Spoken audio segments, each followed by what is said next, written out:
This is section 14.2, part F. We're finally going to get to the last type of line integral that we're going to study this semester. The first one, remember, was when we did the line integral of a scalar function.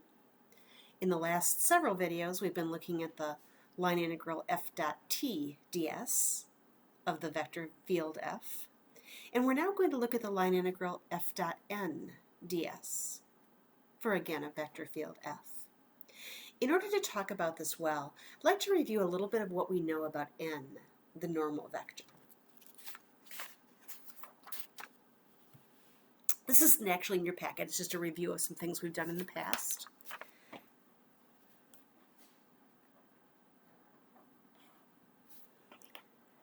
One thing I need to let you know is we're only going to work in two space.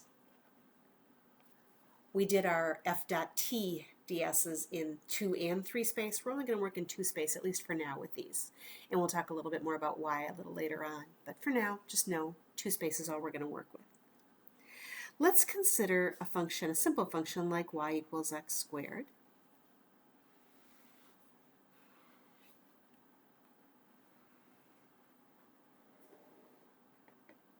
Like so.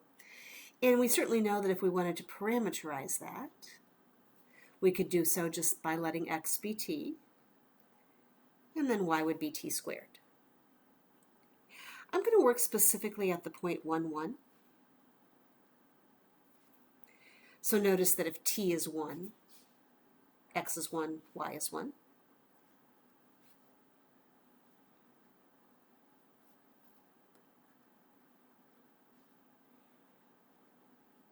Putting us right there.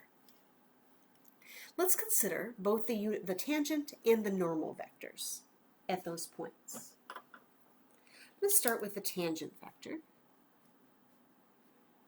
capital T, which we know is the derivative here, 1, 2t. And actually, you know what? Let me make this a tau for now. I'm not going to actually bother getting the unit vector, dividing it by its own magnitude. I just want a tangent vector. It doesn't have to be the unit tangent for the moment. So let's see. If I plug in t equal 1 there, tau of 1 would be 1, 2. So I'd go over 1 and up about 2.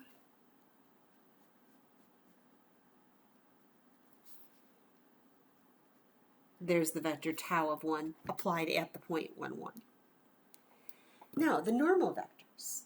There actually are 2 of them, right? 1 points outward, 1 points inward. And you may remember from work we've done in the past that in 2 space, getting a normal vector is really as simple as just switching the x and the y components of the tangent and making one of them negative. So 2t negative 1 would be a normal vector, and negative 2t positive 1 would also be a normal vector, right? I switched the 2t and the 1 from where it was here, and first time I just made the 1 negative, second time I made the 2t negative. Let's think about what happens at t equal 1. If I plug t equal 1 in here, I'll get 2, negative 1. So from here, I'd go over 2 and down 1. Be on the axis here. It would essentially look like this.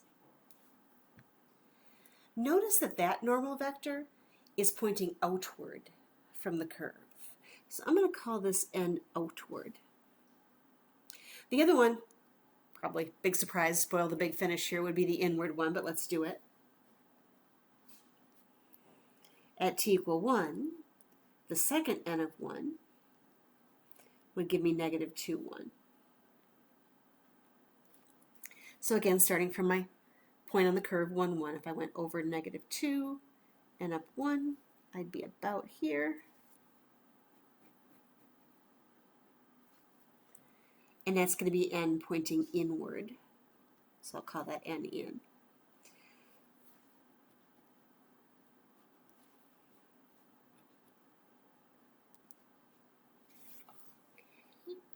In the past, when we work with our unit normals, we've wanted the n inward because we've been working with acceleration, and acceleration pulls you inward along the curve.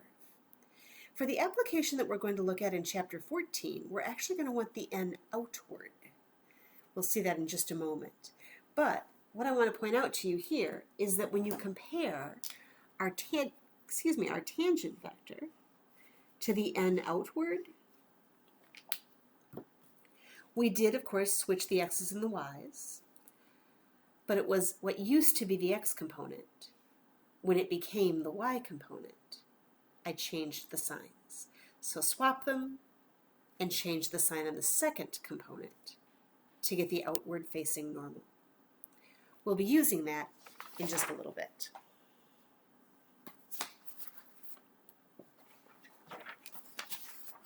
All right, let's go back to the notes.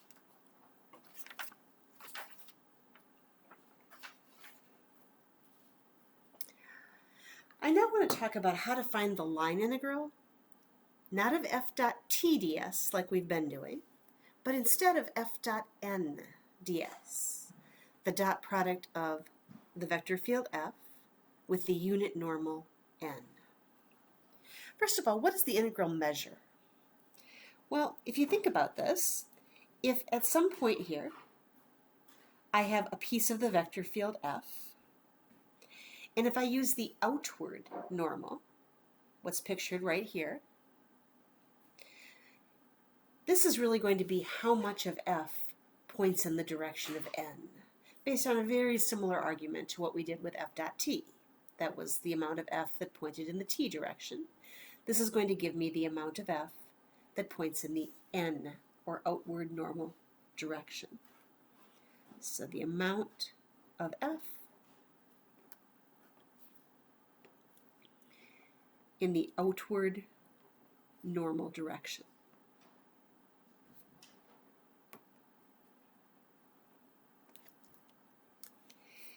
In a situation like this, since f does point somewhat outward, this is going to have a positive contribution. F dot n is positive. And here, when f points inward, F dot n is going to give us a negative contribution. What are we actually contributing to? We're actually contributing to something called the flux. So in terms of what this integral measures, the amount of f in the outward normal direction is called flux.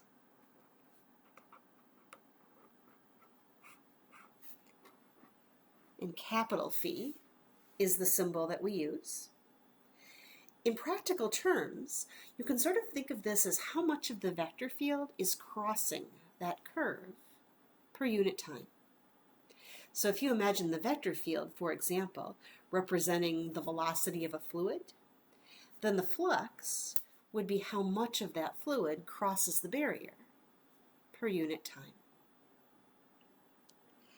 All right, if we take a quick look over here, we've got a little picture. We've got a vector field designated by the blue arrows, and we've got three curves, C1, C2, and oops, actually one of those ought to be C3. Let's make this one C3. That's C2, that's C1. And my question is, would the flux be positive or negative on those three curves? C1 is actually the most complicated one because the vector field crosses inward down here. Inward would be negative. But then starting from about there or so, now it's coming from the inside and going out. So I believe this is going to end up with a positive flux since there's more places where the vector field is going outward.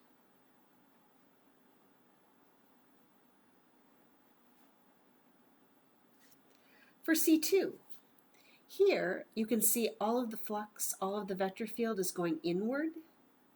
Inward would be a negative flux. And I think the same on C3. My whole vector field is coming inward.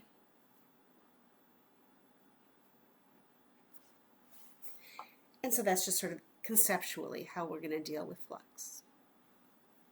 All right, how do we calculate it?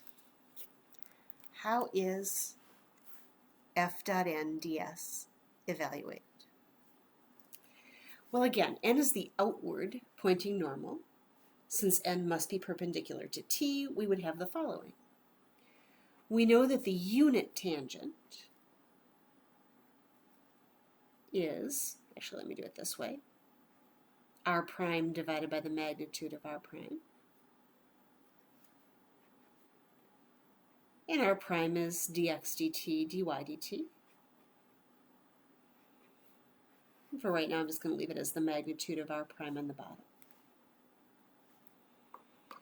Based on the review that we just did, the unit normal in the outward direction, I would get by, first of all, switching these.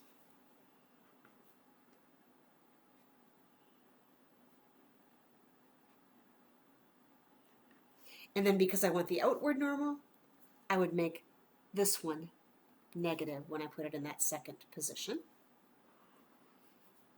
The denominator won't change. All right, so that's how we're going to get our unit normal vector, our outward unit normal vector. Just like we've seen several times in the past, ds is actually the magnitude of r prime times dt. And so if I put these pieces together, I would have the line integral of f dot n ds, which we're going to start calling our flux integral, would be the integral from a to b, where a and b are just the endpoints, the t-values of the endpoints, of f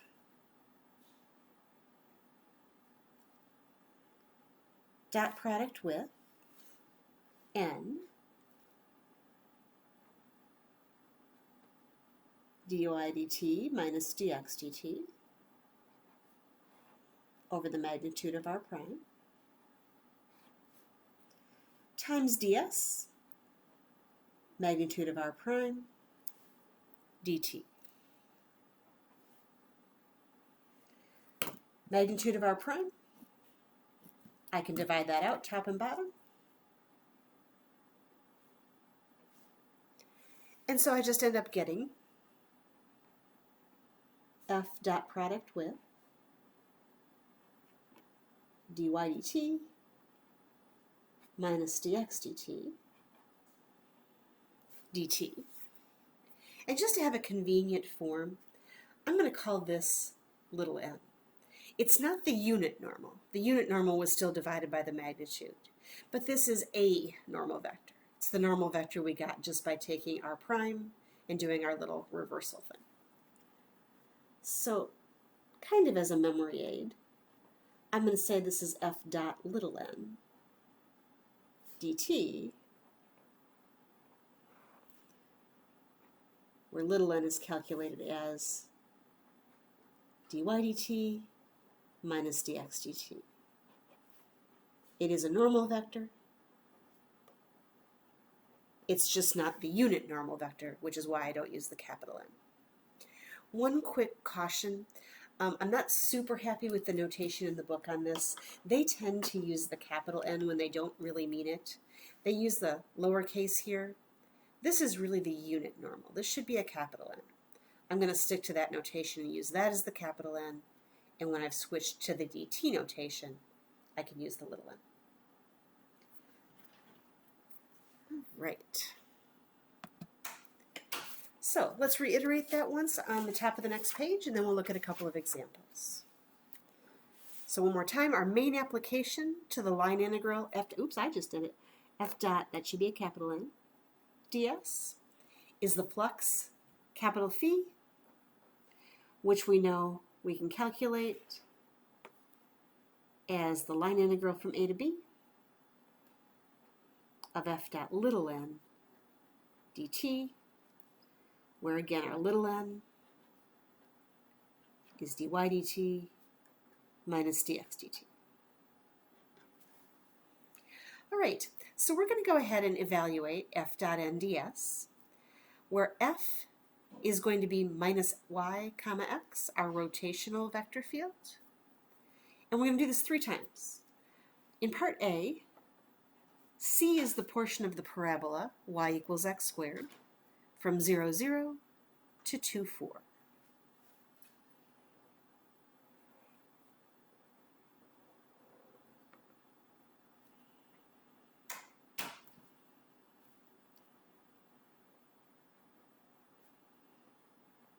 So there's c. And I'm going to first of all do what I've been doing all the time. I'm going to start by parameterizing. If I let x be t, then y is going to be t squared. X is t, so since that's 0, 0, x goes from 0 to 2. Therefore, t also goes from 0 to 2.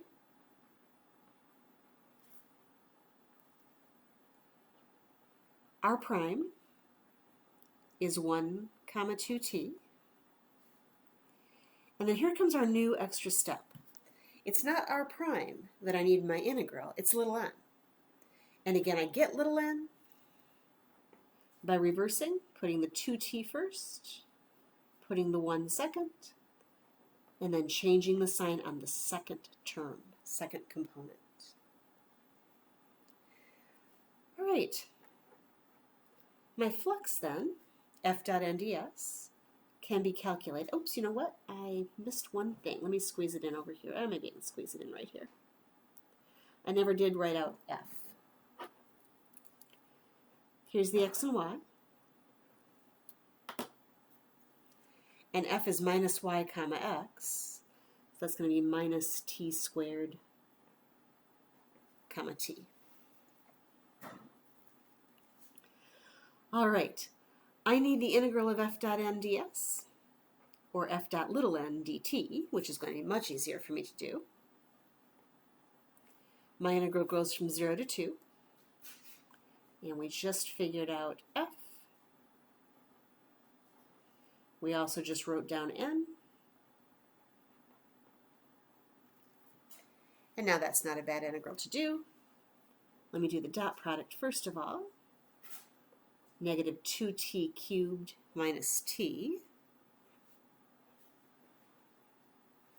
And I just went ahead and plugged that in the calculator, and I got negative 10 when I did that. So we're going to practice the mechanics just like this a couple more times, and then we'll take a look at this vector field and see if we can figure out why we're getting negatives versus positives or potentially zeros if that happens. Let's do B. In B, C is the upper semicircle of radius 4, centered at the origin.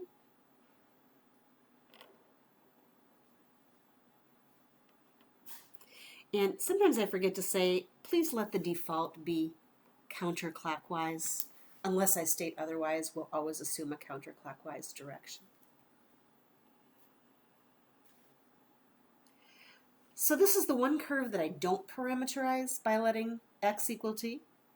This is the one that we're going to use sines and cosines. So I'm going to go with 4 cosine t for my x and 4 sine t for my y. That means r prime is negative 4 sine t, 4 cosine t. And again, here's our new step. We need not r prime, but n this time, since we're doing f dot n ds. Second component comes first. And this component goes to the n, but I change its sign, so it becomes a positive 4 sine t. For f, plugging in my x and my y, f is, it's up here, minus y, so minus 4 sine t, comma x, 4 cosine t. And so I'm ready to set up my flux integral. I wanted the half circle, so we'll go from 0 to pi. And then it's f dot n.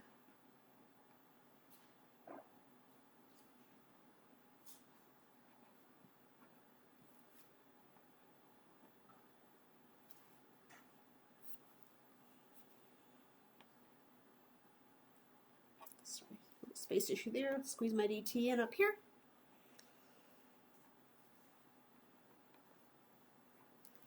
So I have a negative 16 sine t cos t.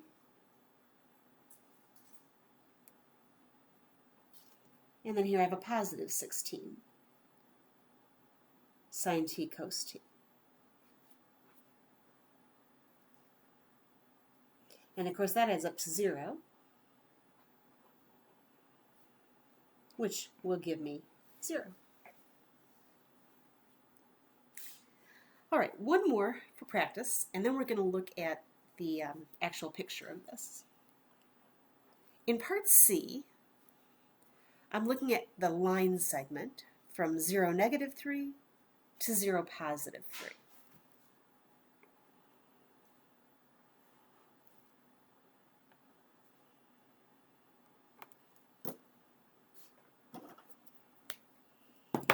Oops.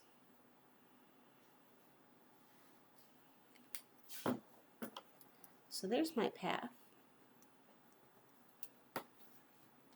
0, -3 to 0, +3. And again, the first thing I need to do is parameterize. This is just on the y-axis, so x is 0 all the time, meaning that I can let y be the t value. That means t will go from -3 to 3.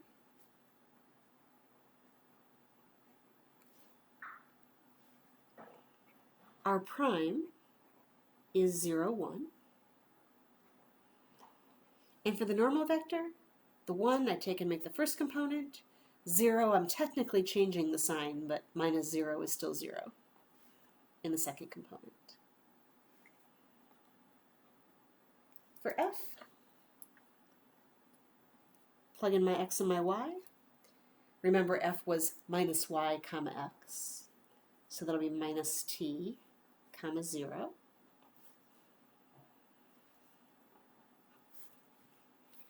And so my flux, integral from -3 to 3 of f dot n.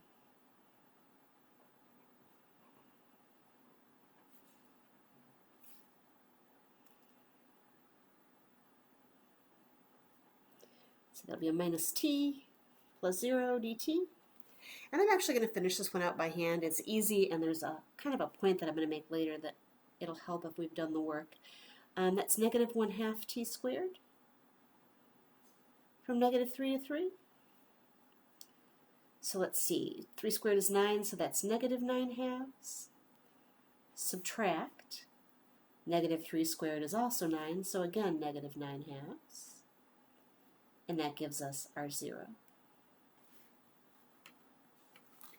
All right, so there's the calculations.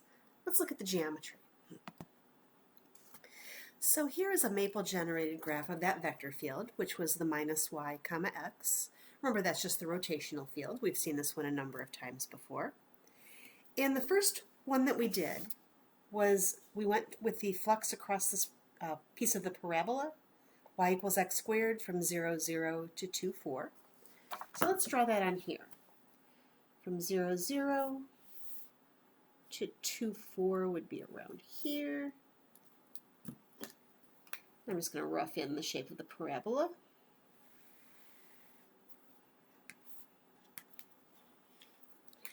All right, we're looking for flux, and if you'll notice, with the direction that the vector field is going, the arrows go this way, our flux is entering. It's going towards the inside, not the outside of the parabola, so it's crossing into rather than out of, giving us a negative flux.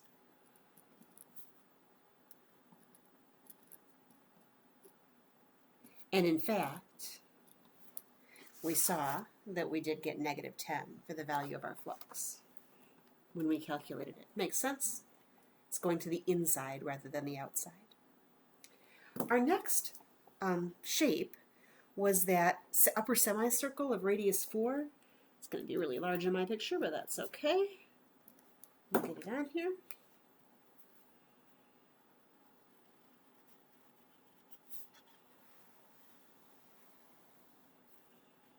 And again, unless stated otherwise, we'll assume counterclockwise. All right, what do we know about the flux here? Well, because the vector field goes right along with the path, there is no part of that vector field that actually crosses in or out of that path. So for part B, the flux should equal 0. There is nothing in the normal direction to that curve. And you'll notice that we did get 0. Also notice it really wouldn't have mattered what part of this path I picked. If I had only picked a quarter of the circle, I would have had the same result. Or even if I'd picked just a little tiny piece of the circle, I would have had the same result. Nothing ever goes in or out. It never crosses the boundary of that particular path. And that makes sense. Notice that that 0 didn't depend on the limits of integration. 0 was already the integrand before I even started looking at those limits of integration. All right, the last one was from -3 to 3.